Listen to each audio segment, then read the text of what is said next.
Guys, in Korea, we don't say, hey, what's your sign? Oh, no, we don't ask for signs. We say, MBTI가 뭐예요?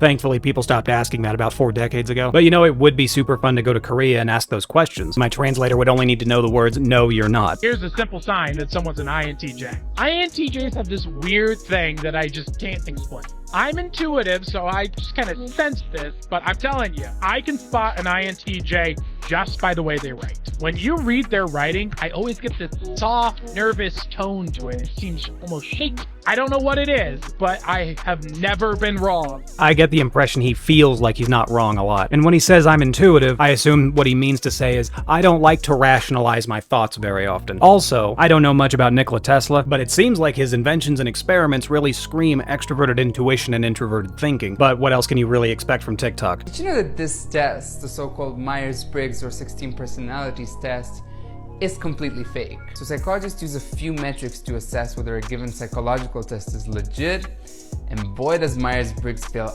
every single one of them. It has poor reliability, you take the test twice, no guarantee that you'll get the same result. Yes, most of the online MBTI tests you take are going to be terrible in a multitude of ways. Questions not having enough context, questions being unrelated to MBTI in general, and some of the questions are weighted towards the wrong cognitive function. It's also important to remember that no one wants to type themselves objectively. They're always going to have a bias towards what they would prefer to be rather than what they actually are. However, I would like to point out the obviousness here. If you take the exact same test twice, but you get 2 different results, that means you're answering the questions differently the second time around. If we give a student a math test 2 different times and they get different results, does that mean the math test has low reliability? I would say that the MBTI tests aren't testing you for your type, they're testing how well you know yourself. Low validity, apart from extroversion, introversion, it's not really clear what the other categories are measuring, and it doesn't seem to predict anything useful in real life. Yes, another person that's never read anything about MBTI ever, and I know this because he doesn't know that introversion and extroversion simply refer to the cognitive function preferences. Having an I in front of your acronym doesn't mean that you avoid people all day and are predominantly introverted as a person. And of course, if you're not clear on what they're measuring, here are the definitions. It's free and it takes you about 30 seconds to read. You'd also have to be particularly unobservant to not see how this could be helpful in predicting people's behavior. Then there's this issue of it not being comprehensive. For a test of human personality, it misses some crucial aspects like, for example, emotional stability. Doesn't measure emotional stability. You ever met a male INFP? Yes, people with lead introverted feeling are typically lower on emotional stability. But of course you would know that if you did any research yourself. I really hope that's the dumbest thing he says. And finally, it suffers from a fundamentally wrong assumption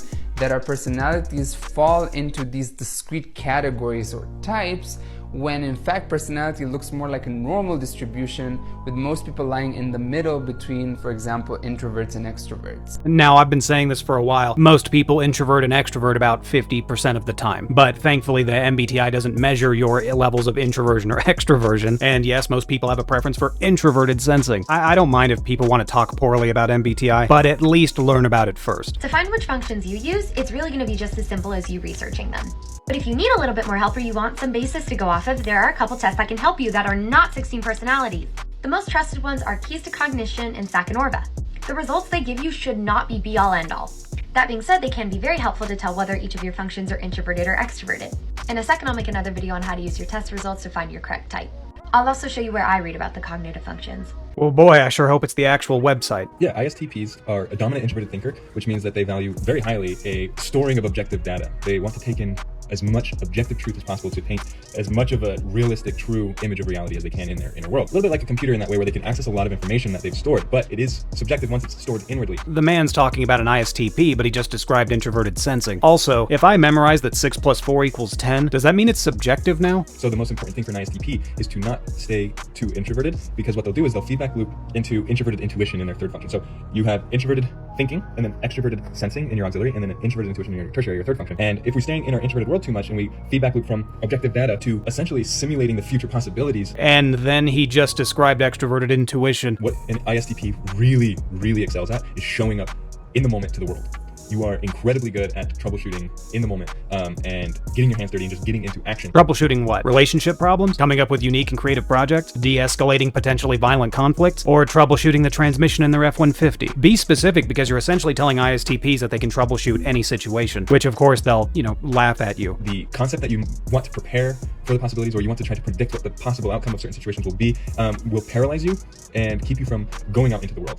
Yes, perfect advice for the INFP in your life. ISTPs don't sit around thinking about all the possibilities of situations. They are reactionary. They do their best to handle what's going on right now that pertains to them. I would regularly play Apex Legends with an ISTP. He hated plans. He wants to run and gun and show how much better his reflexes are than the average person. This man here, whom I assume lives in Portland, Oregon, has actually no idea what the functions are. And it gets a little bit scary when you find out people are starting to use MBTI for their, Tinder and other dating profiles. This is gonna make dating so much worse. Are you familiar with the terminology used to describe a Myers-Briggs personality? Why, yes, I am familiar with the terminology used by psychological science to describe Myers-Briggs. It is not reliable and not valid.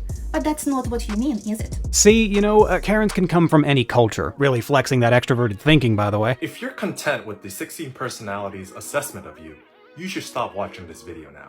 I like him already. First of all, stop relying on tests, because there's probably a gap between how you see yourself and who you really are.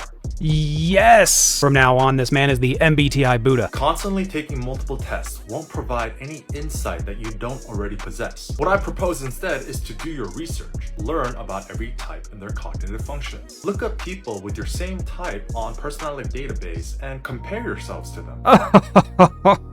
It was so close. He was so close to the finish line, and then he tripped up on personality database. They have Gandalf typed as an INTJ there. So f***ing stupid.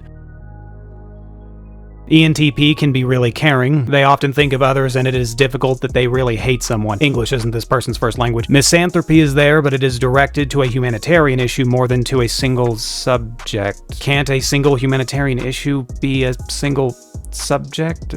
Now, if I can translate this correctly, ENTPs can be very caring. I generally care greatly for those that are close to me. I would agree that there's only one person I actually hate on this planet. I'm definitely high on misanthropy. I wonder if that could be like a big 5 measurement. And the last bit I don't understand. They are not emotionless. They have emotions, but they do not know how to live with them in a balanced and clear way. They look for logical meanings and try to rationalize irrational things. The first half of this is obviously ridiculous. I handle my emotions just fine. As for the rationalizations, that's absolutely correct. I'm still trying to rationalize why some people think that the new Star Wars movies were any good. They can be paranoid and anxious because they see the possible futures. What? Who told you that? Was it the government? They've been tracking me since '06. Because of the NE-DOM, they can present points of views that they themselves do not share to see the reactions, to understand the reasoning of others, and are misinterpreted. And that one's definitely not true. I have shared many points of view with many different people, and most of the time it doesn't get me slapped. Think Sherlock Holmes during polite company. Dr. Babs.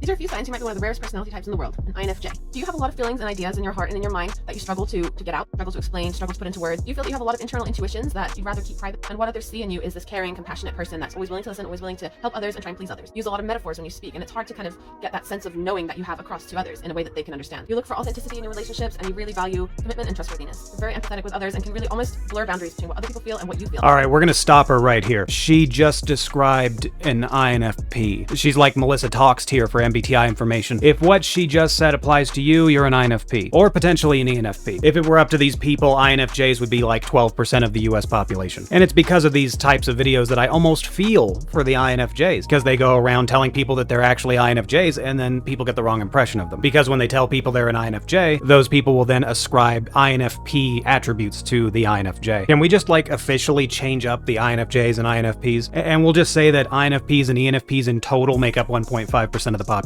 We just need to do that, and everything will sort itself out, probably.